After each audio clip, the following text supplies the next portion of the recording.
तो कैसे हैं आप लोग? उम्मीद करते हैं अच्छे होंगे। आज के इस वीडियो में हम लोग सीखेंगे तिर्यक रेखा यानी ट्रांसवर्सल लाइन क्या होती है। हम लोगों ने समांतर रेखा के बारे में जाना था और हम लोग जाने थे कि अगर दो रेखाएं हो और वो समांतर कब कहलाएंगी, जब उनके बीच का जो डिस्टेंस हो हर पॉइंट पर सेम हो। हर पॉइंट पर अगर सेम होगा तो वो एक दूसरे को कट नहीं करेंगे और जब एक दूसरे को कट नहीं करेंगे तो वो समांतर रेखाएं होंगे। तो अब यहाँ हम थोड़ा सा एक और ज्ञान लेंगे, वो है तिर्यक रेखा क्या होती है। ठीक है, इससे आगे चल के हम लोग बहुत से क्वेश्चन करेंगे, इसलिए तिर्यक रेखा को जानना बहुत जरूरी है। तो चलिए देखते हैं तिर्यक रेखा। ठीक है, जरा आप इस डायग्राम में देखिए, ये दो रेखाएं हैं, समांतर भी हो सकती हैं, हो सकता है असमांतर भी हो।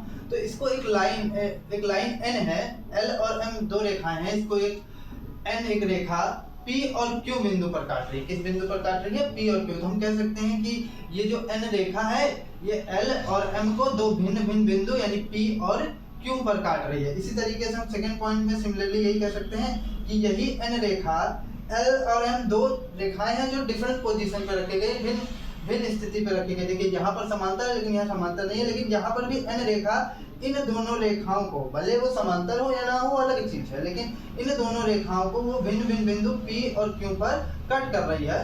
और यहाँ पर देखिए ये दो रेखाएं हैं L और M, और ये दोनों रेखा पहली बात तो एक दूसरे को कट कर रही हैं, और ये N रेखा जो है इन दोनों रेखाओं के जो कटान बिंदु होगा, ठीक है, वहीं पर एक दूसरे को तीनों एक दूसरे को एक ही पॉइंट पर कट कर रही है। लेकिन हमको यहाँ रेखा N से मतलब है, किससे मतलब है? N से। तो हम कह सकते हैं कि L और M को जो है N जो रेखा एक ही बिंदु पर कट कर रही है। किस बिंदु पर कट कर रही है? एक ही बिंदु पर कट कर रही है। कट करने का मतलब काट रही है। यहाँ पर देखिए तीन रेखा है, कौन कौन सी? L M N। तो N रेखा इनको तीन भिन्न बिंदु R S और T पर कट कर रही है। किस पर कट कर रही है? R S और T, तीन भिन्न भिन्न बिंदुओं पर इसको कट कर रही है। सेम यहाँ पर भी वही चीज है। तो देखिए तिर्यक रेखा क्या होगा? तिर्यक रेखा आप तब कहेंगे, किसी रेखा को आप तिर्यक रेखा कब कहेंगे?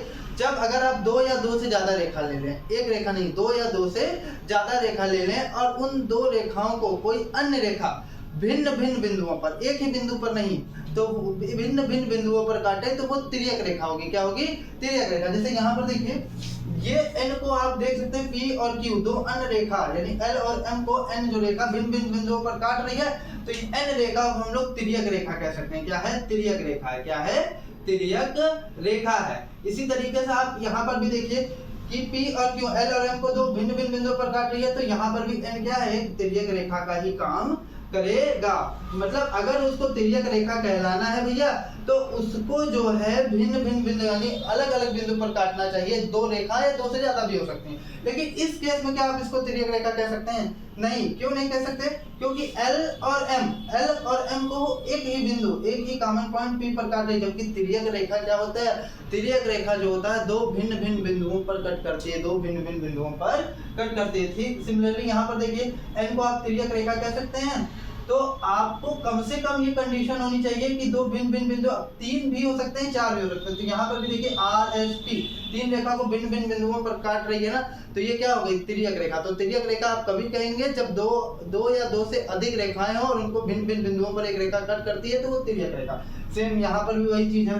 ठीक है, तो तिर्यक रेखा की यहाँ की परिभाषा आ गई कि तिर्यक रेखा वह रेखा है जो दो या दो से अधिक रेखाओं को भिन्न भिन्न बिंदुओं पर काटती है।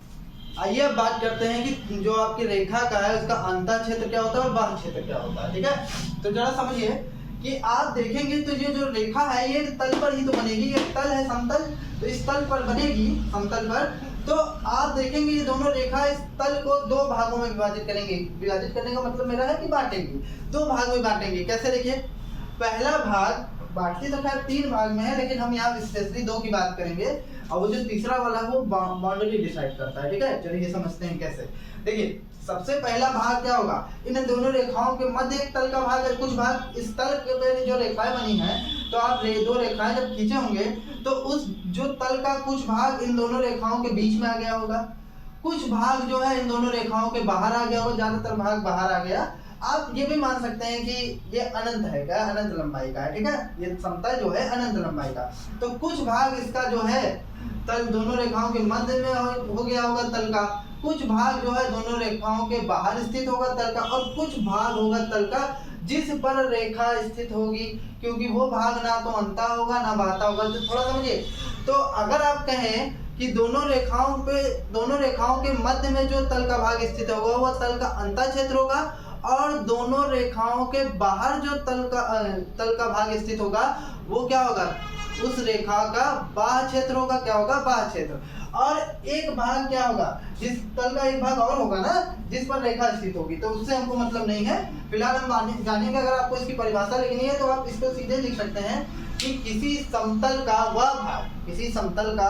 वह भाग जो दोनों रेखाओं के मध्य में स्थित होता है, दोनों रेखाओं के मध्य यानी बीच में स्थित होता है, वह तल का दोनों रेखाओं का अंतः क्षेत्र कहलाता है। वो दोनों रेखाओं का क्या कहलाता है, अंतः क्षेत्र कहलाता है। इसी प्रकार किसी तल का वह भाग जो दोनों रेखाओं के बाहर की ओर स्थित होता है वो क्या होगा, दोनों रेखाओं का बाह्य क्षेत्र कहलाएगा। ठीक है।